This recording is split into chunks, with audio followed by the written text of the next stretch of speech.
মুহাম্মদ সাল্লাল্লাহু আলাইহি ওয়াসাল্লাম বলছে দাড়ি রাখো, এরা কাটে। বলছে টাকনুর উপরে প্যান্ট পরো, এরা নিচে পরে। এখন নায়কেরা দাড়ি রাখে, এরা দাড়ি রাখে। আল্লাহ তাআলা বলছে হালাল খাও, এরা সবসময় হারামের প্রতি ঝুঁকে থাকে। ইসলাম যত কিছু আদেশ করছে, মুসলমানদের বর্তমানে কাজ হয়ে গেছে সবকিছুর বিরুদ্ধাচরণ করা। ওয়াল্লাহি যদি শুকর খাওয়া হালাল হতো, কেউ শুকর খেত না, গরু খেত সবাই। যদি মদ খাওয়া হালাল হতো, এই মুসলমানরা মদের প্রতি এত আকৃষ্ট থাকতো না, সবাই পানের প্রতি থাকতো আকৃষ্ট। যদি সুদ আর ঘুষ খাওয়া হালাল হতো, তাহলে আজকের যে মুসলমান আমার চোখের সামনে আসি আমরা আমার মনে হয় এরা কেউ সুদ আর ঘুষ খেত না। ওয়াল্লাহি যদি নামাজ পড়লে পাপ হতো, তো ফজরে তুমি মসজিদে জায়গা দিতে পারতা না। গান শুনলে পাপ হয়, কনসার্টে জায়গা হয় না। গান শুনলে পাপ হয়, কনসার্টে জায়গা হয় না। সিনেমা দেখলে পাপ হয়, ইন্টারনেটে মিলিয়ন বিলিয়ন্স ভিউ হয় ওইটার। বাবা মায়ের সাথে বেয়াদবি করলে পাপ হয়, কোন সন্তান তার বাপ মায়ের কথা শোনে না। একটা সামান্য মেম্বার, ইউনিয়ন মেম্বার, ও বেটা এখন 2 লাখ টাকা খরচ করলে হওয়া যায় কি? আগের যুগ আছে সম্মান হতো। আমি রাজনীতি বক্তব্য দিচ্ছি না, ফ্যাক্ট বলতেছি, নিজের উপরে নিয়েন না কেউ। আমি রাজনীতি বুঝি কম, তাই বলি না। আমার শত্রু বানায় শুধু শুধু নিজের শত্রু বাড়ায়েন না। আমি নিরীহ মানুষ, মনে আপনার কষ্ট যাবে শুধু, ব্যাস। আমারও ইনশাল্লাহ কিছু করতে পারবেন না, আমিও পারবো না। আপনাদের যা করবে, যদি কিছু হয় ওটা আল্লাহর তাকদীরে আছে, আমার হবে, আপনার হলে ওটা আল্লাহর তাকদীরে আছে, তাই হবে, ব্যাস, দ্যাটস ইট। আমি ভয় পাই না তা না, এই জন্য আরো অনেক কন্ট্রোল করে বলতেছি।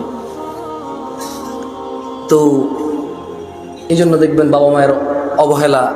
ওর যদি খালি ইউনিয়ন চেয়ারম্যানে বলে ওকে বলিস তো একটু দেখা করতে, ও লুঙ্গি কুন্ডা পড়বে, এই টেনশনে পড়ে যাবে, যাইতে হবে রে। ওর বাপ মা ওকে ডেকে পাঠাইলো, বলে যে আসতেছি, বলে দিস পরে আসতেছি। আমার একটা জিনিস বিবেচনা করে দেখলাম, যত কিছু আল্লাহ তাআলা হ্যাঁ করতে বলেছে, তত কিছু আমরা অনীহা করি। উনি বলেছে বিয়ে করো, 2টা 3টা 4টা পছন্দ মতো, তৌফিক অনুযায়ী। আমরা প্রেম করি 2টা 3টা 4টা সিম দিয়ে। আপনি দেখেন, উনি বলছেন বিয়ে করো 2টা 3টা 4টা, আমরা করি প্রেম 2টা 3টা 4টা। উনি বলেছে, মুহাম্মদ সাল্লাল্লাহু আলাইহি ওয়াসাল্লাম বলেছে তোমরা বেশি বেশি বাচ্চা কাচ্চা নাও, তাহলে আমার উম্মত ভারী হবে কিয়ামত, আমি বিশাল এক জনসমুদ্র নিয়ে ইনশাআল্লাহ জান্নাতে প্রবেশ করব। আমরা বলি একটা যথেষ্ট। কয়টা যথেষ্ট? একটা যথেষ্ট। উনি বলেছে বিয়ে করো রিজিক বাড়বে, আমরা বলি আগে চাকরি বাকরি এস্টাবলিশ হয় তারপরে বিয়ে। এভরিথিং উল্টা। উনি বলেছে মেয়েরা মোহর পাবে, আমরা নেই যৌতুক। তুমি দেখছো? একটু চিন্তা করে দেখো না। উনি বলছে দাড়ি রাখো, আমরা কাটি। উনি বলছে নখ কাটো, আমরা নখ এত লম্বা রাখি। তুমি বুঝতেছো না ভাই, আসলে এটা ও নখ রাখার শখ না, জাস্ট আল্লাহর বিরুদ্ধাচারণ করা, রাসূলের বিরুদ্ধাচারণ করাই হচ্ছে ওর উদ্দেশ্য। ওর জীবনের একটা এইম হয়ে গেছে। এই যে এখানে দাড়ি কাটা মানুষগুলো বসে আছে, ওরা যদি বলা হয় এই দাড়ি যদি তুই না কাটিস ভাই তোর কি লস, একটা লস দেখাইতে পারবে না। কয়টা লস দেখাইতে পারবে না? একটা সিঙ্গেল লস দেখাইতে পারবে না। ওরা যদি সাইন্টিফিকলি ডাক্তার, আমি তো ডাক্তার না, তবে এখন সাইন্টিফিকলি ডাক্তাররা যে দাড়ি কাটার কতগুলা ক্ষতি, আমি একটা আর্টিকেল পড়তেছিলাম, 17টা ক্ষতি আছে দাড়ি কাটা। কয়টা ক্ষতি? এর মধ্যে হরমোন কমে যায়। কি কমে যায়? মানে বাচ্চা কাচ্চা হওয়ার চান্সেস কমে যাবে, কারণ দাড়ি থেকে নাকি, দাড়ি যেটা থেকে ওঠে, মানে দাড়ির যে গোড়াটা দেখছেন সাদা সাদা থাকে না, ওটা নাকি মানুষের হরমোন গ্রোথ ভালো রাখে, মানুষের স্কিন ডিজিজে অনেক হেল্প করে দাড়ি। সুবহানাল্লাহ।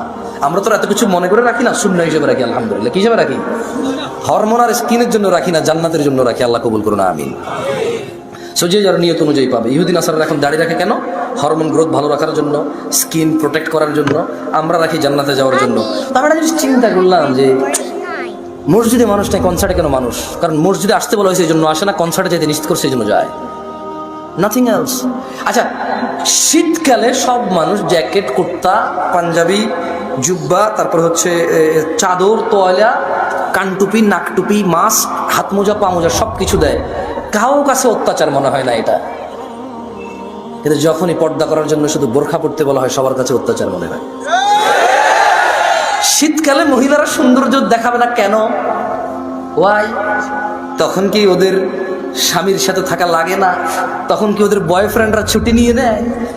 তখন কি ওদের বিবাহের জন্য আসা বন্ধ হয়ে যাবে? তো তাহলে শীতকালে কেন গা ঢাকে? কারণ ঠান্ডা লাগে তাই ঢাকে। গরমকালে কেন ঢাকে না? ঠান্ডা লাগে না তাই ঢাকে না। আল্লাহ বলেছে ঢাকতে, তাই ঢাকে না। মুসলিম সমাজের বাবা মায়ের, ছেলে সন্তানের, আমার আপনার সবার এটা এইম হয়ে গেছে, যেটা আল্লাহর নবী বলছে ওটার উল্টাটা করো। ওটার কি করো? উল্টাটা করো। আল্লাহ আমাদেরকে বুঝার তৌফিক দান করুন। you.